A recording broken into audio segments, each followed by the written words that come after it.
ಎಲ್ಲರಿಗೂ ನಮಸ್ಕಾರ. ನಾನು ಸವಿತಾ. ನೀವು ನೋಡ್ತಾ ಇದ್ದೀರಾ ಭಾವಯಾನ ಯೂಟ್ಯೂಬ್ ಚಾನಲ್. ಫ್ರೆಂಡ್ಸ್, ಇವತ್ತು ನಾನು ಬಿಸಿಬೇಳೆಬಾತ್ ಮಾಡೋದು ಹೇಗೆ ಅನ್ನೋದನ್ನು ತೋರಿಸ್ತಾ ಇದ್ದೀನಿ. ಮನೆಯಲ್ಲೇ ಫ್ರೆಶ್ ಆಗಿ ಬಿಸಿಬೇಳೆಬಾತ್ ಪೌಡರ್ ಮಾಡಿ ಬಿಸಿಬೇಳೆಬಾತ್ ಮಾಡಿದ್ರೆ ತುಂಬ ಚೆನ್ನಾಗಿರುತ್ತೆ. ಅದನ್ನು ಹೇಗೆ ಮಾಡೋದು ಅಂತ ನೋಡೋಣ ಬನ್ನಿ. ಅದಕ್ಕಿಂತ ಮುಂಚೆ ಯಾರೆಲ್ಲ ಈ ವಿಡಿಯೋ ನೋಡ್ತಾ ಇದ್ದೀರಾ ನನ್ನ ಚಾನಲ್ಗೆ ಸಬ್ಸ್ಕ್ರೈಬ್ ಮಾಡಿ, ಬೆಲ್ ಐಕನನ್ನು ಪ್ರೆಸ್ ಮಾಡಿ, ಜೊತೆಗೆ ಈ ವಿಡಿಯೋ ಲೈಕ್ ಮಾಡಿ, ಶೇರ್ ಮಾಡಿ, ಕಮೆಂಟ್ ಮಾಡಿ. ಮೊದಲಿಗೆ ನಾನು ಬಿಸಿಬೇಳೆಬಾತ್ಗೆ ಅನ್ನ ಮಾಡ್ಕೊಳ್ತಾ ಇದ್ದೀನಿ. ನಾನು ಅನ್ನಕ್ಕೆ ಒಂದು ಕಾಫಿ ಲೋಟದಲ್ಲಿ 1 ಲೋಟದಷ್ಟು ಅಕ್ಕಿನ ಇಟ್ಬಿಟ್ಟು ಅನ್ನ ಮಾಡ್ಕೊಂಡಿದ್ದೀನಿ.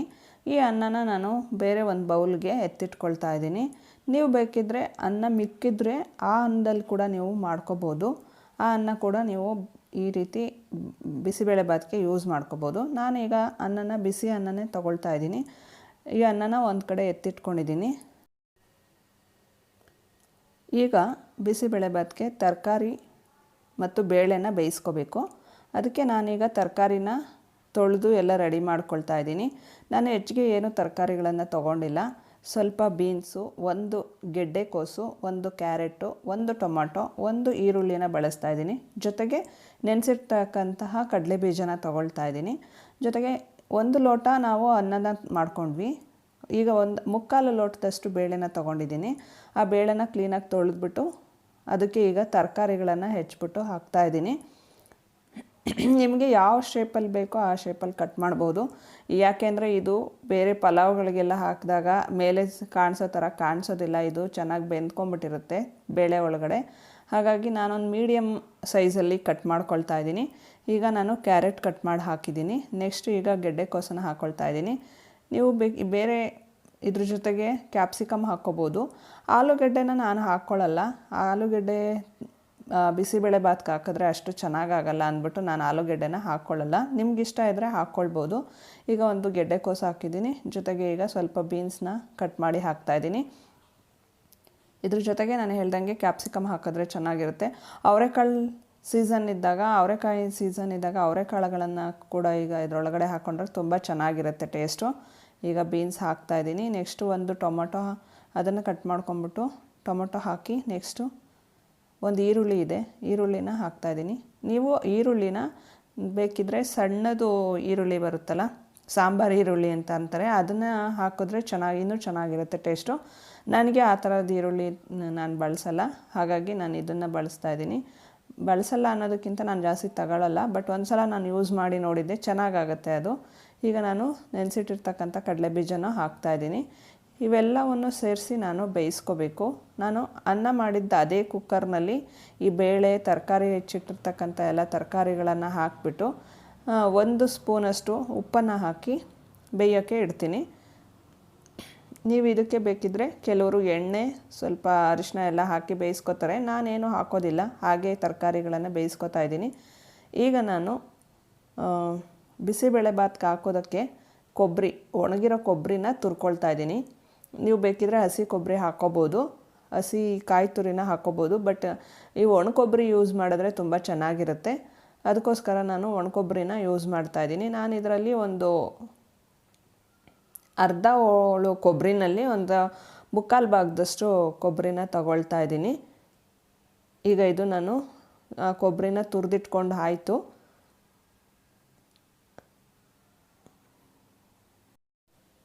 ಬಿಸಿಬೇಳೆಬಾತ್ಗೆ ಹುಣಸೆ ಹಣ್ಣಿನ ರಸ ಹಾಕಬೇಕು. ಟೊಮೊಟೊ ಹಾಕಿದ್ದೀವಿ, ಆದ್ರೂ ಟೊಮೊಟೊ ಜೊತೆಗೆ ಹುಣಸೆ ಹಣ್ಣಿನ ರಸ ಹಾಕಿದ್ರೆ ಮಾತ್ರ ಚೆನ್ನಾಗಿರೋದು. ಇಲ್ಲಾಂದರೆ ಬಿಸಿಬೇಳೆಬಾತ್ ಚೆನ್ನಾಗಾಗಲ್ಲ. ಹಾಗಾಗಿ ನಾನೀಗ ಸ್ವಲ್ಪ ಹುಣಸೆ ಹಣ್ಣನ್ನು ನೆನೆಸಿಟ್ಕೋತಾ ಇದ್ದೀನಿ, ಅದರಿಂದ ಹುಳಿ ತೆಕ್ಕೊಳ್ಳೋದಕ್ಕೋಸ್ಕರ. ಇವಾಗ ನೆನೆಸ್ತಾ ಇದ್ದೀನಿ. ಈಗ ಇದು ಬೇಳೆ ಮತ್ತು ತರಕಾರಿ ಇಟ್ಟಿದ್ವಲ್ಲ, ಅದು ಕುಕ್ಕರ್ ಕೂಗ್ತಾ ಇದೆ. ನಾನು 3 ವಿಷಲ್ ಕೂಗಿಸ್ಕೊಂಡಿದ್ದೀನಿ. ಈಗ ನಾನು ಬಿಸಿಬೇಳೆಬಾತ್ಗೆ ಅಂತ ಪೌಡರ್ ಮಾಡ್ಕೊಳ್ಳೋದಕ್ಕೋಸ್ಕರ ಈ ಪ್ಯಾನನ್ನು ಕಾಯೋದಕ್ಕೆ ಇಟ್ಬಿಟ್ಟು, ಆ ಪ್ಯಾನ್ನಲ್ಲಿ ನೀವು ನೋಡ್ತಾ ಇರ್ಬೋದು ಕೊತ್ತಂಬರಿ ಬೀಜನ ಅಥವಾ ಧನಿಯಾ ಬೀಜನ ಹಾಕಿದ್ದೀನಿ. ನಾನು 4 ಚಮಚಗಳಷ್ಟು ಧನಿಯಾ ಬೀಜನ ತೊಗೊಂಡಿದ್ದೀನಿ. ನಾನು ಎಲ್ಲ ಒಟ್ಟಿಗೆ ಹಾಕಿ ಹುರಿಯೋದಿಲ್ಲ, ಬೇರೆ ಬೇರೆಯೇ ಒಂದೊಂದು ಇಂಗ್ರೀಡಿಯೆಂಟ್ಸ್ನ ನಾನು ಬೇರೆ ಬೇರೆಯೇ ಹುರ್ಕೊಳ್ತೀನಿ. ಈಗ ನೆಕ್ಸ್ಟ್ ಇದಕ್ಕೆ ನಾನು ಕಡಲೆಬೇಳೆ 2 ಚಮಚದಷ್ಟು ಕಡಲೆಬೇಳೆನ ಹಾಕ್ಕೊಳ್ತಾ ಇದ್ದೀನಿ.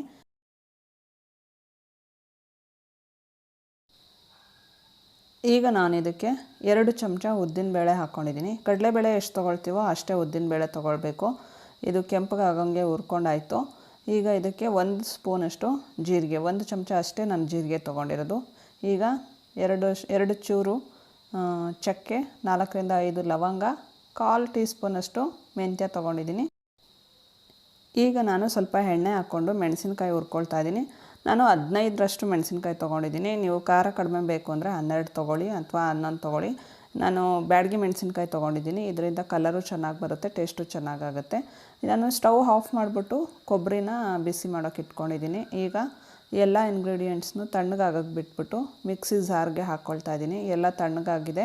ಮಿಕ್ಸಿ ಜಾರ್ಗೆ ಹಾಕ್ಕೊಂಬಿಟ್ಟು ಪೌಡ್ರ್ ಮಾಡ್ಕೊಳ್ಳೋಣ. ನಾನು 15 ಮೆಣಸಿನ್ಕಾಯಿ ತೊಗೊಂಡಿರೋದು. ಸ್ವಲ್ಪ ಖಾರ ಆಗುತ್ತೆ, ಬಟ್ ಚೆನ್ನಾಗಿರುತ್ತೆ. ನಿಮ್ಗಷ್ಟು ಬೇಡ ಖಾರ ಅಂದರೆ 12 ಅಥವಾ 13 ತೊಗೋಬೋದು. ನಾನೀಗ ಇದನ್ನು ಪೌಡ್ರ್ ಮಾಡ್ಕೊಳ್ತಾ ಇದ್ದೀನಿ.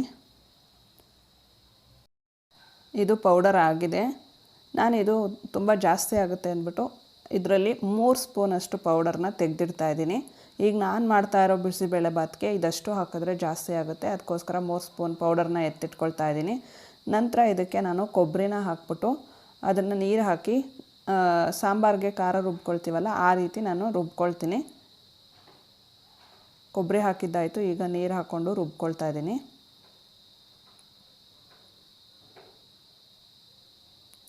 ಈಗ ಆಗಿದೆ ಇದು. ಈಗ ನಾವು ಒಗ್ಗರಣೆಗೆ ಒಂದು ಬಾಣಲೆ ಇಟ್ಟಿದ್ದೀನಿ. ಅದಕ್ಕೆ ಸ್ವಲ್ಪ ಎಣ್ಣೆ ಹಾಕ್ಕೊಳ್ತಾ ಇದ್ದೀನಿ. ಇದಕ್ಕೆ ತುಪ್ಪ ಹಾಕಿದ್ರೆ ತುಂಬ ಚೆನ್ನಾಗಿರುತ್ತೆ ಒಗ್ಗರಣೆಗೆ. ಅದರಿಂದ ನಾನು ಒಗ್ಗರಣೆಗೆ ತುಪ್ಪ ಜಾಸ್ತಿ ಹಾಕಿದ್ದೀನಿ. ಸ್ವಲ್ಪ ಎಣ್ಣೆ ಹಾಕಿದ್ದೀನಿ ಅಷ್ಟೇ. ಈಗ ಇದಕ್ಕೆ ಸಾಸಿವೆ, ಜೀರಿಗೆ ಹಾಕ್ಕೊಳ್ತೀನಿ. ನಾನು ಹೇಳ್ದಾಗೆ ನಾನು ಸ್ವಲ್ಪ ಎಲ್ಲದಕ್ಕೂ ಒಗ್ಗರಣೆ ಜೊತೆ ಜೀರಿಗೆ ಬಳಸ್ತೀನಿ.